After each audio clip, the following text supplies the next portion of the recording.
Buenas tardes, estimado doctor Manuel Fresco y queridos participantes. En nombre del comité organizador del séptimo Congreso Científico de Estudiantes de Medicina, la otra cara de la enfermedad, humanizando la medicina, de la Universidad Católica Nuestra Señora de la Asunción del año 2021, le damos la bienvenida a la videoconferencia llamada Drogas, Reflexiones sobre la embriaguez por la sustancia, que será dictada por el doctor Fresco, quien es médico cirujano de la Universidad del Nordeste de Corrientes, médico especialista en psiquiatría, psicoanalista, miembro directo de la Asociación Internacional del Psicoanálisis, especialista en medicina forense de la Universidad Nacional de Asunción, curso de gestión hospitalaria, Dirección Nacional de Estrategias de Recursos Humanos en Salud, en el Ministerio de Salud Pública y Bienestar Social, especialista en tratamiento de adicciones, jefe de cátedra de psiquiatría en la carrera de medicina en la Facultad de Ciencias de la Salud en la Universidad Católica, profesor asistente en la cátedra de salud y enfermedad, carrera de psicología en la Universidad Católica, docente en posgrado de psicología forense en la Universidad Autónoma del Paraguay, docente en posgrado, doctorado en psicología clínica, Universidad Autónoma de Asunción. Este congreso es posible gracias al apoyo de CASMED, MedVital, Lecturio, Kaplan, Multitext y Talento. Le agradecemos especialmente al Dr. Fresco por su aporte en este evento y a partir de ahora puede iniciar con su presentación. Muy buenos días y en primer lugar agradezco la invitación a compartir algunas ideas al respecto de la especialidad psiquiatría, y yo pongo psiquiatría y salud mental, y decirles también que felicito al comité organizador o al grupo organizador de este congreso por el tema elegido, que cuando me invitaron y me dijeron la humanización de la medicina, así me copó el término, porque soy un crítico desde hace mucho tiempo que la atención médica cada vez se hace de una manera más mecanicista, cada vez se le da menos importancia al paciente, al sufrimiento, al que padece la enfermedad. Y entonces me encantó, debo decirles, reitero mis felicitaciones. Y le puse el título Drogas, reflexiones sobre la embriaguez por la sustancia. Y después voy a ir explicando por qué le puse este tema de la embriaguez por la sustancia. Dice, un interrogante de inicio. ¿Qué es lo que pierde el paciente cuando se le interna? Una primera cuestión, si estuviéramos en la era presencial, dejaría un tiempito para que la gente responda, pero voy a responder nomás teniendo en cuenta que no vamos a interactuar lo que pierde el paciente cuando se le interna. ¿Cómo se le llama al paciente? Toxicómano, es peligroso, adicto, es violento, fármaco dependiente, un usuario delincuente o droga dependiente, persona con problema por consumo de sustancias, bebedor problema, cayó en las drogas, tiene recaída, está limpio, es un borracho perdido, etcétera. Borracho consuetudinario suele utilizarse. O sea, para marcar una diferencia, si vemos una sala de cirugía o una sala, no se le dice es un calculoso o es un tuberculoso. O sea, la denominación que se le da es importante poder entender de qué manera la enfermedad se convierte en la identidad de la persona o del paciente que se le interna. Aparte, en el título está se le interna, como si fuera una acción en la que el paciente pasivamente es internado.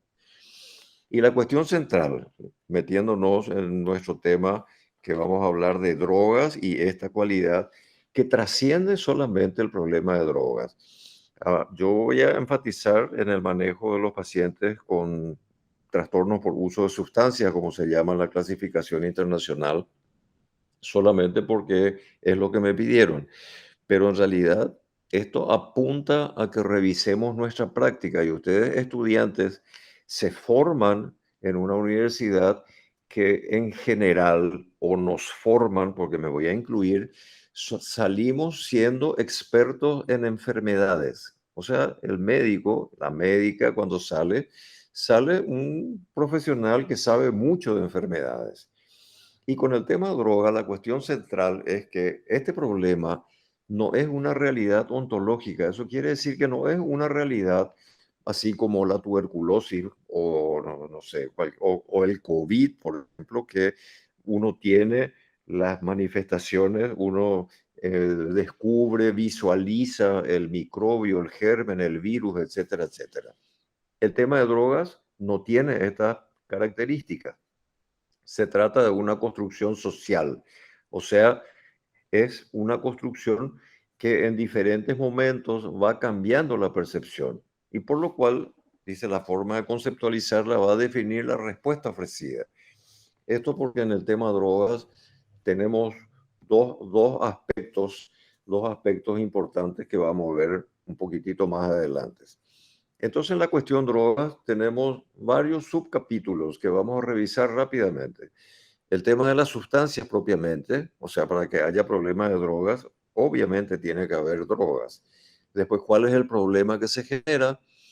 Después vamos a hablar un poquitito que tenemos que desarrollar un pensamiento complejo, o sea, tenemos que desarrollar la capacidad de poder entender de una manera no simple y cuáles son las respuestas que en general se ofertan. En nuestro tema hay una cosa que yo le denomino la fascinación del flagelo. Y ustedes habrán escuchado el flagelo de las drogas, el combate a las drogas, un país sin drogas, una juventud sin drogas, etcétera. Todo gira alrededor de la sustancia, que es más, se le denomina flagelo, como si fuera algo que está al margen de la decisión del sujeto que consume. Entonces, ponen la sustancia en el primer lugar. Esto es cuando en el título puse la embriaguez por las sustancias. Todos quedamos fascinados por la droga. Tiene una capacidad casi hipnótica de atraer la atención de la gente. Y el esquema más sencillo para poder ir complejizando es este triángulo que se le llama Triángulo de Simberg de 1986, que también otra autora en el 75 puso para eh, llevar este triángulo que sirve para cualquier enfermedad, que hay un agente, hay un huésped y hay un entorno social, por ejemplo, para las enfermedades infectocontagiosas o para aquellas que requieren un vector, entonces hay un agente, un vector que transmite, un sujeto que es el huésped y el entorno familiar, tipo dengue, por ejemplo, que el mosquito es necesario para completar el circuito de elementos que tienen que estar presentes para el desarrollo de la enfermedad. Y entonces, en este triángulo, el tema de la sustancia acá en el vértice del triángulo aparece siempre como la cosa más importante. Y el sujeto, que es el sujeto que padece o que presenta el trastorno, aparece en la base junto con el contexto. Entonces definamos un poquitito lo que es droga.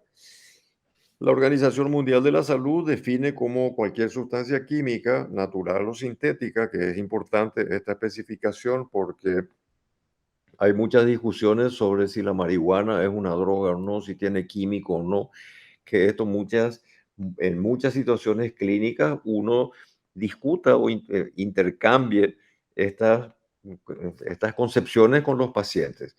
Entonces, la sustancia que se incorpora a nuestro organismo y provoca cambios en el funcionamiento del sistema nervioso central.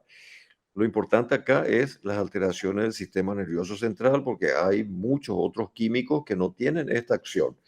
Eh, Ciertas hormonas o los antibióticos, los quimioterápicos, etcétera.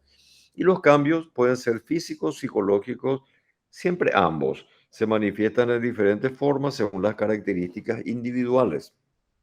Fíjense, dice, según características individuales del entorno, y de la droga. Características individuales hace referencia al sujeto que consume, que es después el sujeto olvidado. Y la definición etimológica del fármaco o de la droga, per- propiedad particular de ciertas sustancias que según la dosis pueden ser veneno o remedios. Esto quiere decir, no hay drogas buenas ni drogas malas, todo depende del uso y de la dosis. Interesante porque en el campo de las drogas hay digamos, una división artificial entre drogas duras, drogas blandas, que normalmente se entiende que las drogas blandas son menos riesgosas, etcétera. Esa es una terminología que ya no está en vigencia. O la de drogas legales y drogas ilegales. Y hablando de drogas legales, la droga legal más antigua probablemente haya sido el alcohol. Dice que según expertos, hace 34 millones de años que nuestros antepasados habrán descubierto esta cosa del alcohol en las frutas que dejaban en las cavernas y después las frutas fermentaban. Y entonces sabemos que los hidratos de carbono en el proceso de fermentación generan alcohol.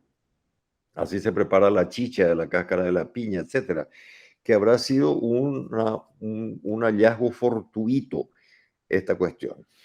Y drogas, esta es una clasificación del Instituto Nacional de Adicciones de Estados Unidos. Hay un montón de sustancias psicoactivas, cannabinoides, depresores, anestésicos disociativos, alucinógenos, opiáceos, etcétera. Cada sustancia o cada grupo con alguna acción particular. Y en general, cuando la persona comienza a consumir, muchos consumidores tienen un consumo múltiple y otros tienen una droga de preferencia y van probando otros. No vamos a poder hablar de cada una de estas drogas, pero pueden revisar ahora Internet y los textos ofrecen muchas posibilidades de investigar. Y de investigar, yo les sugiero que cuando van a investigar una sustancia cualquiera, busquen sitios que tengan un respaldo, que sea un respaldo científico, porque hay muchas porquerías que circulan por internet que no tienen absolutamente ningún basamento. Entonces, si nos vamos a meter como estudiantes de medicina o como médicos, tenemos que entrar en sitios que de alguna manera te aseguren la fidelidad y la evidencia asociada a lo que te están informando. El problema, ¿cuál es el problema? Resulta que entre los 10 factores de riesgo de las Américas aparece como número 10 el agua no apto para el consumo. El agua no potable es un problema para muchísima gente. 10º lugar. Después, el noveno lugar es el uso de drogas ilegales. En esta clasificación que les decía, hay drogas legales y hay drogas ilegales. Noveno lugar. Y acá entran todas las drogas ilegales, la cocaína, la marihuana, desde toditas las ilegales. Después hay una serie de factores de riesgo que son estilos de vida poco saludables, como la inactividad física, la gente que come mal, baja ingesta de frutas y de verduras. Después, esto es una cuestión conductual también, el sexo sin protección para el tema del VIH-Sida o las ITS, colesterol alto, hipertensión, sobrepeso y obesidad. ¿Ven? Todos son estilos de vida poco saludables. Importante la labor médica también de tener una cuestión educativa. Y después, el segundo uso del tabaco, que entre paréntesis es la sustancia que más mata, y el uso de alcohol como primer factor de riesgo. Entonces no hay ninguna relación con que sea legal o ilegal. Evidentemente la disponibilidad de la sustancia, el hecho que culturalmente se consuma, etcétera, es realmente el tema más importante como factor de riesgo. Y tenemos que pensar así como le decía, la cuestión de la complejidad no es solo la droga. El problema, drogas, tiene varios componentes, yo diría muchos componentes. Y el componente más importante es este, que se asocia la cuestión jurídica, acá está la diosa de las leyes, y acá está Igea, la diosa de la medicina, del poder del área del cuidado, porque medicina viene también del griego medomai, que quiere decir cuidador, y terapia también es un cuidador, etcétera. Nosotros somos cuidadores, nosotros trabajamos porque tenemos una vocación de cuidar y vamos a ver qué es lo que cuidamos. Y la complejidad de la que hablaba es esta. El marco jurídico, que es como un gran techo que cubre toda la problemática de las sustancias desde el plano de la oferta hasta el plano de la demanda. Y hay una relación entre la oferta y demanda que lo que va a regular es la disponibilidad de la droga. Cuando hay mucha droga circulando, entonces es más fácil el acceso, entonces más gente va a poder probar. Y cuanto más gente prueba, entonces más gente va a terminar siendo dependiente. Y dentro de la oferta está el eslabón inicial, que es la producción de la sustancia, que ahí va a variar si es una sustancia de síntesis que se produce en un laboratorio, que yo puedo tener en el garaje de mi casa, un laboratorio, o puedo, si se trata de una planta como la marihuana, tengo que tener una parte que puedo hacer en mi jardín, plantar, etcétera. O sea, se tiene que producir. La modalidad de producción depende del tipo de sustancia. Después de la fábrica, ya sea el monte o el laboratorio, tiene que distribuirse. Entonces, esta es la parte del tráfico. Y el tráfico, perdón, y el tráfico puede ser a gran escala, como cuando en nuestro país se descubrió, no sé, 3 toneladas de cocaína y un cargamento fenomenal de eso, así mega cargamento, o puede ser al expendio del microtráfico, que como toda fábrica, ¿verdad? Una vez que lleva la producción, tiene que distribuir en los diferentes supermercados, en las boutiques, etcétera, depende de la mercancía que sea. Y acá en la parte del microtráfico se juntan porque el último eslabón, el que vende a la dosis al consumidor, puede ser, como es habitualmente, otro consumidor que tiene esa actividad para poder sostener su propio consumo. Y entonces se convierte en un enfermo que está teniendo una actividad delictiva que le puede hacer caer en el sistema judicial porque está vendiendo o porque le agarró la patrullera con una dosis que era mayor que la que puede permitirse según la ley. Y en el lado de la demanda están los sujetos, hombres y mujeres que buscan. Entonces tenemos que tener en cuenta que para complejizar más este tema hay diferentes formas de consumo.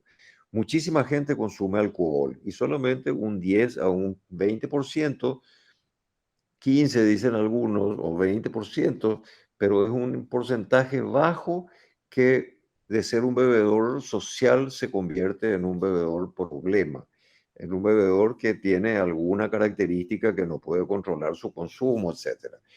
Ustedes cuando hagan anamnesis preguntan seguramente hábitos, consumo de alcohol, etcétera, etcétera. Y cuando le digan normal, les recomiendo que pregunten qué es lo normal, ¿verdad? ¿Cuánto? ¿Cuántas veces? ¿Qué cantidad?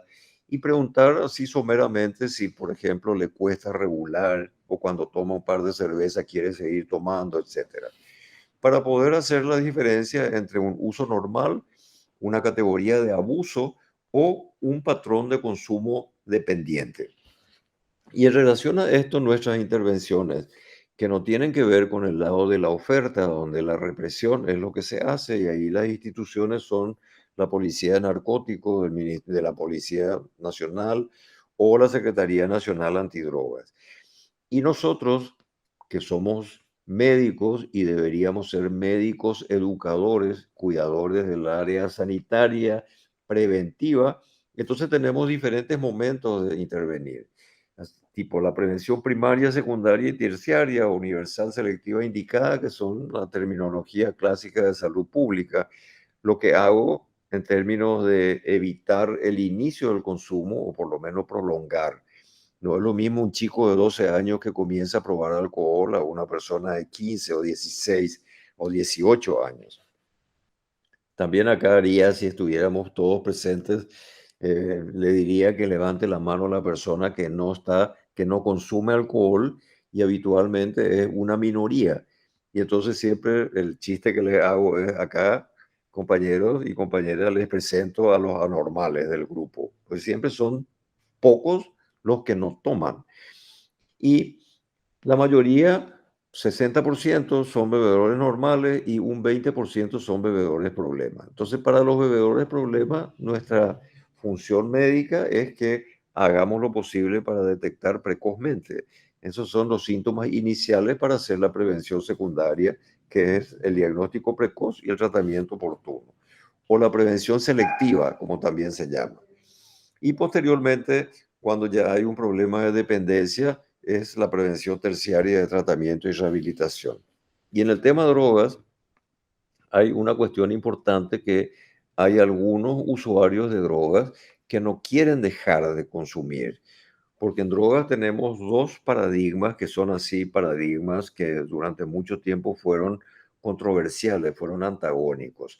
El paradigma que el tratamiento tiene que buscar que el paciente deje de consumir y el paradigma de reducción de daños es que se acepta que el paciente pueda seguir consumiendo porque no quiere dejar de consumir y se respeta esa decisión del paciente o porque intenta y no puede. Y entonces se hace como una aceptación, digamos, un acuerdo con el paciente que va a seguir consumiendo y vamos a ir monitoreando qué pasa con el consumo. De esta manera lo que tenemos con esta estrategia, digamos, de reducción de daños es que no perdemos al paciente. Porque si nosotros le decimos, mira, tenés que dejar y no puede, va a llegar un momento que le digo, bueno, en realidad vos no podés o no querés. Y si no querés, dejar nomás, no vengas más y cuando decidas, vení de vuelta. Entonces el profesional le está echando al paciente. Es lo mismo que ustedes, vamos a suponer que sean cardiólogos o que sean, no sé, nutricionistas, dietólogos, y entonces el paciente no engorda, o sea, no adelgaza, no cumple la dieta, etcétera. Entonces vos le decís, mira, ¿sabes qué? Si vos no cumplís mi indicación, no vengas más. Y entonces se le echa al paciente, que es lo que pasa con nuestros pacientes, que son pacientes especiales que muchas veces nos mienten, no responden, no cumplen las indicaciones, etcétera.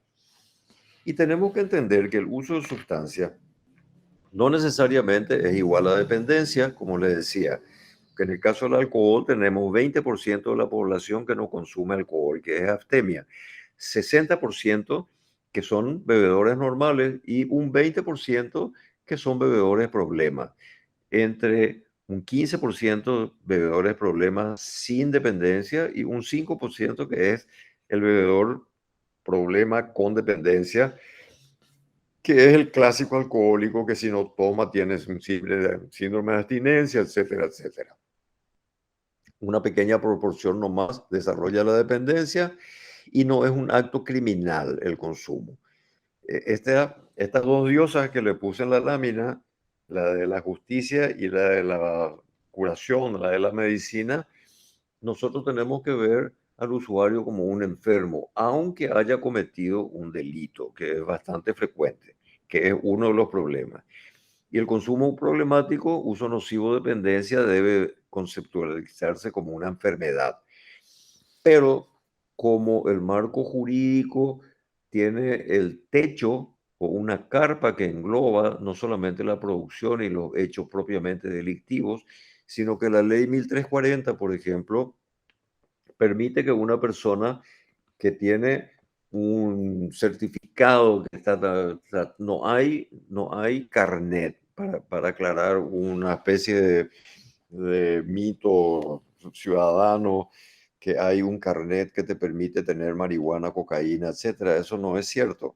Si la policía le agarra a alguien con más de 10 gramos, que es lo que te permite la ley 1340, la persona tiene que justificar que es para su consumo personal, entonces tiene que ser una persona que muestre documentos que está en tratamiento.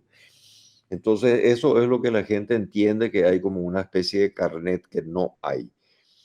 Y cuando no tiene eso, entonces el sistema judicial se hace cargo, le obligan a la persona a hacerse un peritaje para ver si es porque lo que le interesa a la ley es que el consumo no sea sea personal, digamos, y que la persona que tiene esa cantidad no la tenga para la venta, sino para su uso.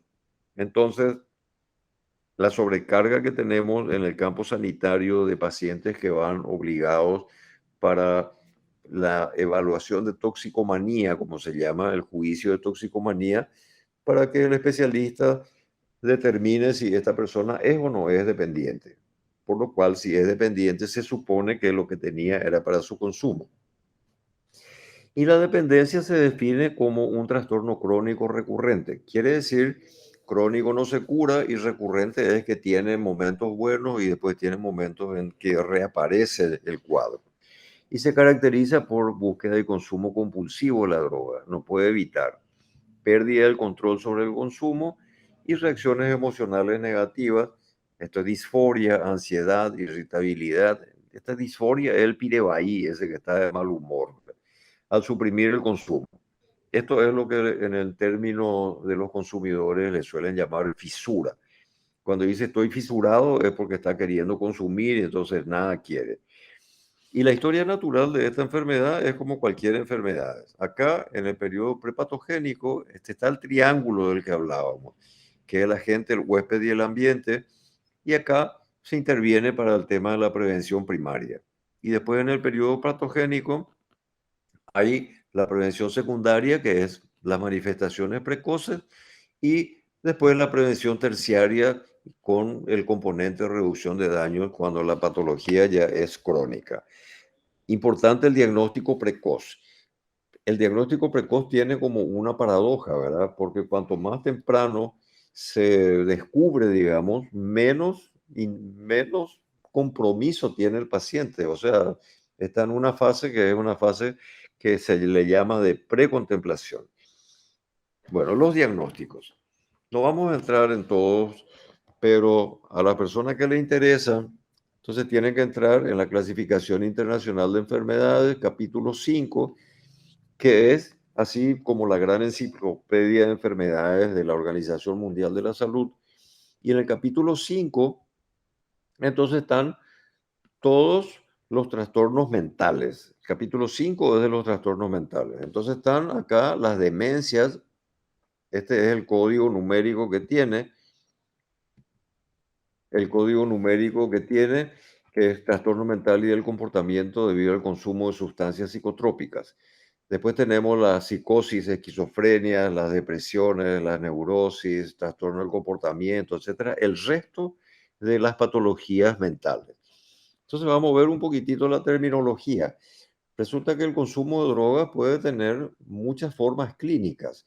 Yo puedo consumir drogas una sola vez. Esta noche hay un asado, me encuentro con mis amigos, con la perrada, así, el asadito y se toma. No hay asado de los perros así sin cerveza o sin vino. Entonces, y cuando tomo, tengo una intoxicación aguda, se llama. Intoxicación no quiere decir necesariamente sobredosis. Quiere decir simplemente que la persona está bajo los efectos de esta sustancia que consumió hace relativamente poco tiempo. Después hay otra categoría que es consumo perjudicial. Tenemos síndrome de dependencia. Este síndrome de abstinencia es la fisura, abstinencia con delirium, trastorno psicótico. Fíjense la enorme cantidad de formas clínicas que asume el consumo de sustancias. No es solamente el síndrome de dependencia, que ese es el dependiente, es el que se le llama adicto, fármaco dependiente, etcétera, etcétera, sino que una persona puede ser dependiente y acude a la urgencia por intoxicación aguda o es dependiente y acude por un síndrome de abstinencia de delirium. Y ustedes saben, cuando están en la guardia, si viene la persona intoxicada, vamos a suponer intoxicada con alcohol, que es lo más frecuente, uno tiene que poner el diagnóstico que motivó la internación o la consulta en primer lugar, intoxicación aguda por alcohol, y después tienen que ver si hay otros diagnósticos que se asocian a esto. Entonces, intoxicación aguda por alcohol en un paciente que tiene dependencia al alcohol yo si pongo de esa manera la historia, yo ya sé que posiblemente en la internación este paciente va a ser en algún momento un síndrome de dependencia, de abstinencia, perdón. Entonces ahí lo que vemos la importancia de las categorías diagnósticas. O sea, me cayó una persona intoxicada, o sea, un borracho me cayó en un accidente de tránsito y le tengo que internar porque tiene fracturas múltiples y tengo que averiguar si se emborrachó la primera vez o si es una persona con dependencia, porque si tiene dependencia, aparte de la intoxicación aguda del momento, esta persona más adelante va a ser un síndrome de abstinencia. O sea, va a entrar a quirófano, suponiendo, y después en el postoperatorio va a comenzar a ver bichos, a rascarse, se quiere quitar las vías, etcétera. Entonces es importante el diagnóstico en estas, los diagnósticos asociados al motivo de consulta. Y después, obviamente, tenemos que diagnosticar el tipo fenomenológico, el tipo de cuadro que presenta y tenemos que determinar a qué sustancia corresponde. Entonces puede ser síndrome de abstinencia o síndrome de intoxicación aguda por alcohol o por opiáceos, por cannabis, por sedantes, por cocaína, etcétera, identificando la droga en cuestión. Y tenemos que identificar la droga porque si hace alguna complicación o si hace un cuadro de abstinencia, yo tengo que predecir eso. No es lo mismo una persona que tiene dependencia sedante, por ejemplo, que casi seguro, o alcohol o opiáceos, por ejemplo, acá opioides, porque seguro van a ser un cuadro de abstinencia que puede ser grave. Entonces yo hago un buen diagnóstico para anticiparme, para prepararme, qué es lo que pueda aparecer en la evolución de este paciente. Y entre paréntesis, el problema más común es este F19, que es el trastorno mental y el comportamiento por consumo de múltiples drogas. Esto quiere decir que la persona, por ejemplo, toma alcohol, fuma marihuana, jala cocaína, fuma tabaco, le mete benzodiazepinas y ahí ya tenemos cinco sustancias, de las cuales probablemente una sea la sustancia, la droga de preferencia, como se dice. Entonces hay que hacer una buena anamnesis con los pacientes para poder estar preparado para lo que viene. Preparado para lo que viene. En términos de intervenciones, ahí, como dijimos, las diferentes intervenciones preventivas, prevención universal, selectiva indicada, primaria, secundaria, terciaria, etcétera, pero también en términos de el objetivo, digamos, o la población objetiva tenemos, que puede ser a nivel personal, puede ser intervenciones que apuntan al contexto o al impacto del uso. Al impacto del uso, el impacto del uso quiere decir pacientes ya muy deteriorados y entonces el paciente tiene que entrar en programas de rehabilitación psicosocial o pacientes que deben ser tratados, por ejemplo, en un programa de desintoxicación o de deshabituación, o tiene que ser internado en una comunidad terapéutica, etcétera. Hay diferentes indicaciones, no hay un protocolo universal, así como el protocolo para evitar el COVID, que el lavado de manos, distanciamiento, etcétera, etcétera. O podemos ampliar nuestras intervenciones que se debe hacer para hacer promoción y prevención. Así como decíamos, ¿no? Es demasiado importante es que se retrase por lo menos la edad de inicio del consumo. No podemos pensar en una población juvenil abstemia totalmente, así como esos lemas, el Paraguay libre de drogas, etcétera. Eso es un divague imposible de cumplir. Un Paraguay sin drogas o un país sin drogas, no hay, no existe. Porque el ser humano es así, de, como de su naturaleza parte este placer que encuentran alterando su percepción, su estado de conciencia, etcétera. Y les pongo nomás un ejemplo. Ustedes habrán visto alguna vez niñitos, criaturas que juegan dándose vueltas, girando sobre sí mismos, así tipo una calecita. Y estos niños, ¿qué les pasa? Dan vueltas, se marean, se caen Y no es que dicen nunca más voy a hacer. Se ríen, se levantan después de un ratito y reintentan la cosa, porque evidentemente se divierte con esta cosa rara que le pasa a su cabeza al girar. Y esta cosa rara que pasa al girar, cuando se descubren las sustancias, entonces es más fácil tomar algo, como los cavernícolas, eso que les mostré al principio, que darse la vuelta. Habrán descubierto antes el alcohol que esa maniobra que es darse vuelta para marearse. Entonces, ¿cómo tienen que ser las políticas?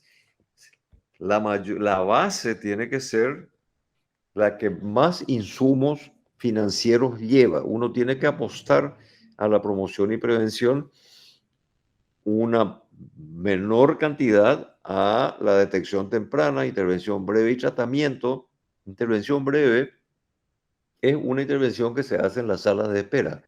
No hace falta que uno sea especialista, solamente se tiene que capacitar.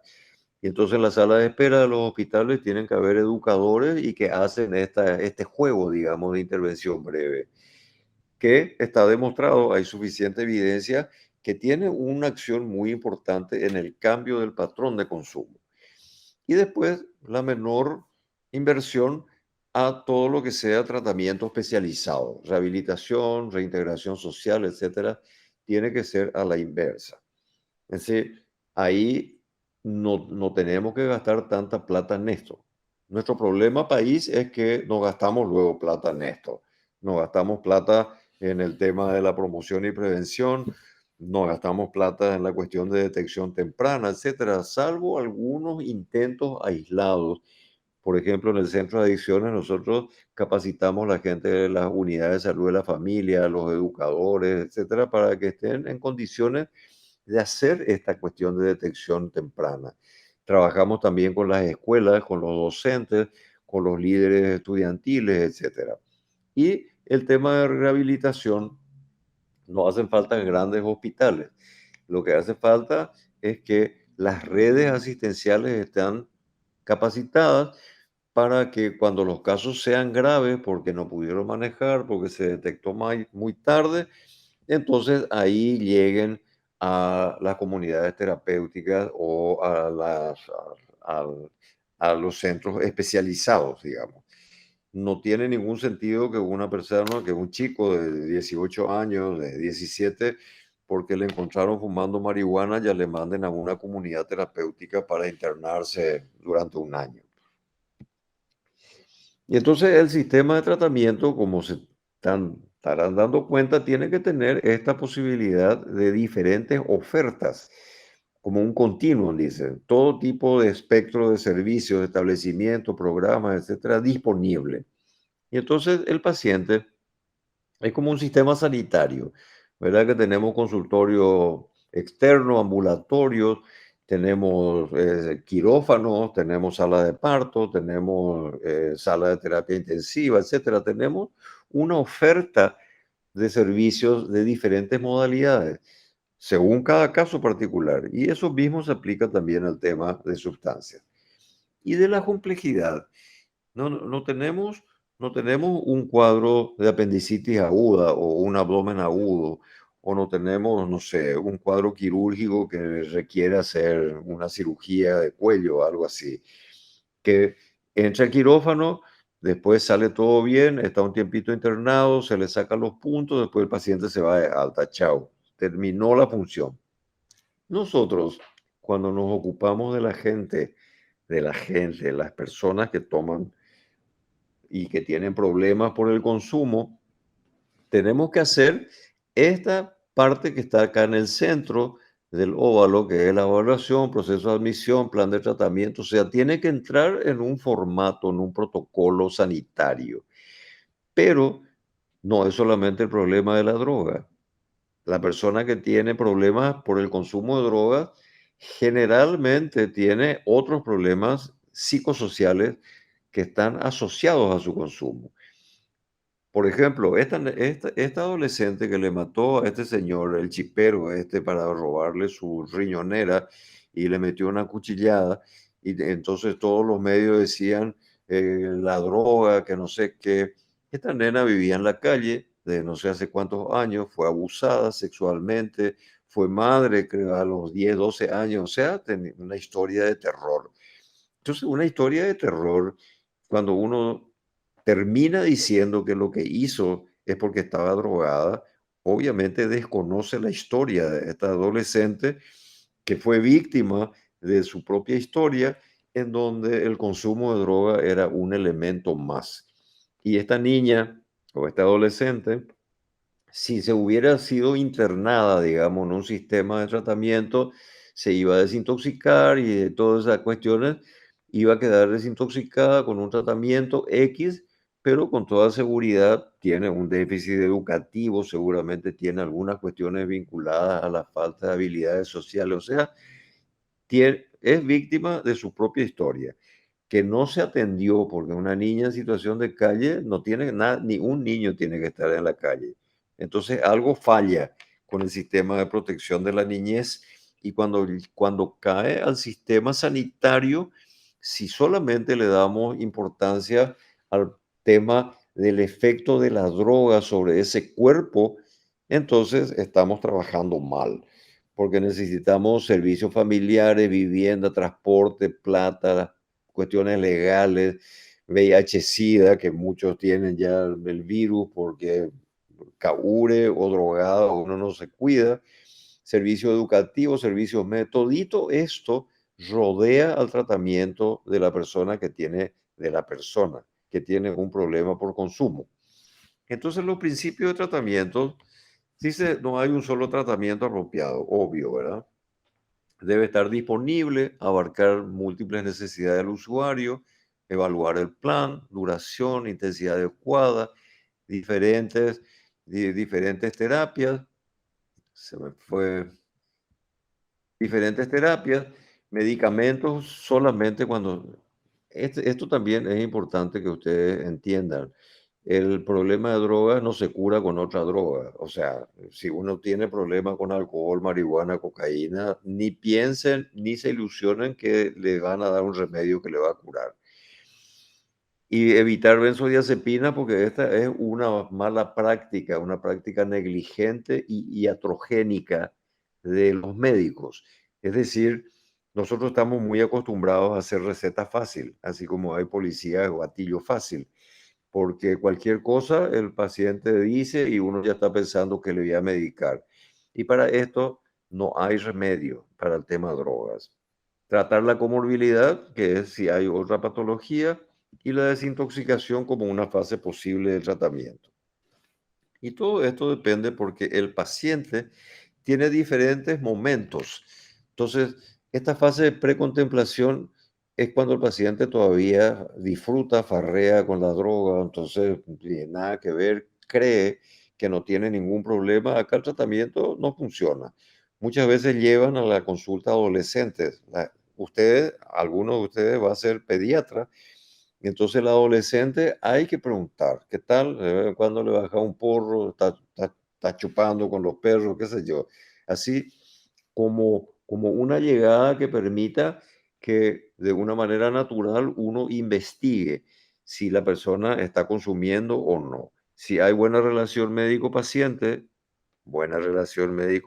reitero, entonces probablemente con la confiabilidad que uno genera en su paciente, el adolescente puede contar. Y uno puede ir trabajando para que haga un proceso de precontemplación a que eventualmente está consumiendo de una manera que debería pensar a ver qué le pasa, etcétera, etcétera. Y después el paciente hace una preparación para tomar la decisión si va a seguir, si va a disminuir, si se va a tratar, etcétera, y entra a tratamiento. Como es una patología crónica, así como definía, entonces en cualquier momento puede salir de este círculo. Entonces eso se llama una recaída. Y la evaluación tiene que ser así en múltiples áreas. La motivación al cambio, esto es del paciente. Historia de consumo y tratamientos, la percepción de daño y conciencia del problema que tiene la persona, relaciones afectivas significativas. Yo no le pregunto a una persona que le voy a sacar el apéndice, a ver cómo está en su familia, a ver en quién confía. No le hago esa pregunta, ¿verdad? Ni le pregunto, ¿te das cuenta que te duele la fosa ilíaca derecha? Y que, o sea, la semiología en general en la clínica médica, en la clínica quirúrgica, etcétera, es diferente a la clínica de salud mental. Y ustedes como futuros médicos deben incluir en sus herramientas semiológicas la evaluación del estado mental del paciente. Entonces después uso el tiempo libre, aspecto de educación, nada de esto se le pregunta. ¿Verdad? Le voy a operar y le digo, ¿qué usas tu tiempo libre? Condiciones laborales, religiosidad, participación en la... Me interesa cómo es el paciente, cómo es esta persona. Entonces, en relación a esto, puedo definir las metas con el paciente, que puede ser detener el consumo o prolongar la abstinencia o hacer reducción de daños. Y después, importante, obviamente, no es solamente que deje de consumir, por ejemplo, sino que recupere la funcionalidad de manera plena o parcial, personal, social y en lo económico. Y este señor, al que seguramente le conocen, que nació en la isla de Kos 460 años antes de Cristo, tiene una serie de máximas. Yo estuve revisando, realmente, hay que leer Hipócrates, hay que leer realmente. Si bien es cierto que los famosos humores hipocráticos, porque ustedes saben, o no sé si saben, que Hipócrates naturalizó la enfermedad. La epilepsia, por ejemplo, que era común por lo visto en aquel entonces, y se entendía que era una enfermedad sobrenatural, Hipócrates dijo, no es ninguna enfermedad natural, sobrenatural, no hay luego enfermedades sobrenaturales, la gente se enferma y entonces la hipótesis de los humores, ¿verdad? La sangre, la flema amarilla, la bilis amarilla, etcétera, etcétera, y la bilis negra. De ahí sale melancolía y de ahí salen los términos flemáticos, sanguíneos, etcétera, que todavía se usan. Fíjense, ya no se usan, obviamente nadie dice que hay una flema o que hay una bilis negra, etcétera. Pero en vez de eso, yo suelo pensar, los humores hipocráticos son lo que hoy serían los neurotransmisores. Así, un poco en broma, ¿verdad? Porque de los humores no había ninguna evidencia, de los neurotransmisores sí tenemos la ciencia más avanzada, métodos que nos permiten nosotros buscar evidencias, etcétera. ¿Y qué decía este señor? Aparte, aparte de haber hecho esa gran obra que es el juramento hipocrático, que todos juramos, pero no todos cumplimos. Si uno mira, y les recomiendo que lean si no leyeron todavía, porque supongo que hay presentes alumnos que están a punto de ser colegas. Entonces, muy importante que relean en serio el juramento hipocrático para ver lo que dice. Y esto que puse no está en el juramento hipocrático, pero está entre frases, así, frases de Hipócrates que son así súper interesantes que lean, busquen. ¿Y qué decía Hipócrates? Es mucho más importante saber qué persona tiene la enfermedad, qué, qué enfermedad tiene la persona. Esto es como cuando un señor o una señora, vamos a decir, un señor que se llama Juan Pérez, entra en la sala, se le diagnostica un cuadro de urgencia quirúrgica, vamos a decir, un abdomen agudo, lo que sea, y al entrar se convierte en su patología. Entonces, a la pregunta es de qué es lo primero que pierde, pierde su identidad. Y entonces se convierte en el paciente de la cama 3 o el paciente del cáncer de colon. Se le comienza a llamar a esta persona que está en un momento muy difícil de su existencia, de su vida, porque no sabe bien qué tiene, etcétera. Y entonces el equipo sanitario no sabe ni su nombre, no sabe quién es, de dónde viene, no sabe nada. Entonces, lo que decía Hipócrates hace muchísimo tiempo Es más importante saber sobre la persona que la enfermedad que tiene la persona. Bueno, yo diría que está bien para reflexionar, ¿verdad? Pero yo también querría que me atienda un médico que se ocupe de mi persona, que se relacione conmigo, pero que sepa también mucho sobre las enfermedades, ¿verdad? Porque de última, también dice, el paciente debe combatir la enfermedad junto con el médico. Esto es importante porque el médico tiene que tener un aliado para que su terapéutica funcione. Y demasiado se sabe que si hay buena relación médico-paciente, porque Hipócrates también dijo que la mejor medicina es el médico. Entonces, quiere decir que el vínculo médico-paciente es lo más importante. Y en nuestro país, por ejemplo, hasta el momento hay todavía relativamente pocos juicios por mala praxis, pocos hay.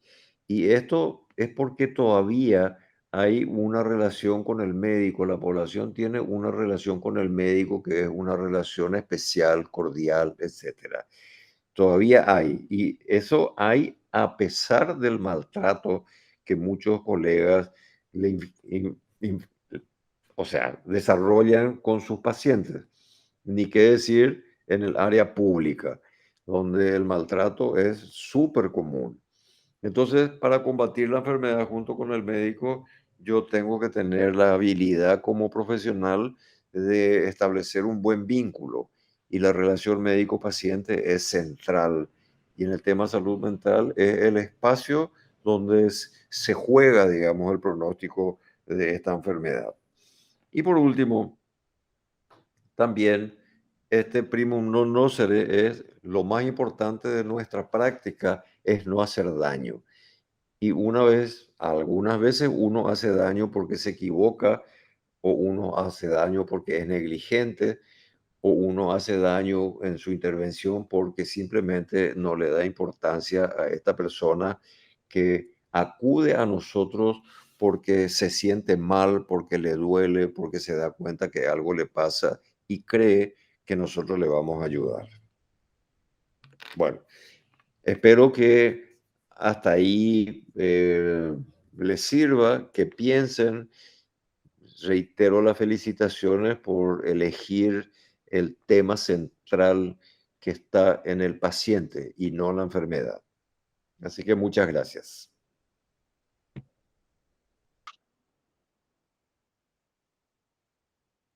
Una vez más, le agradecemos al doctor Manuel Fresco por su excelente ponencia y a su contribución al séptimo Congreso Científico de Estudiantes de Medicina 2021, la otra cara de la enfermedad, humanizando la medicina. Recordamos que este congreso es posible gracias al apoyo de CASMED, MedVital, Lecturio, Kaplan, Multitext y Talento. Agradecemos particularmente al doctor Fresco por su tiempo y esfuerzo, y también a todos los participantes. Que todos tengan un buen resto de jornada.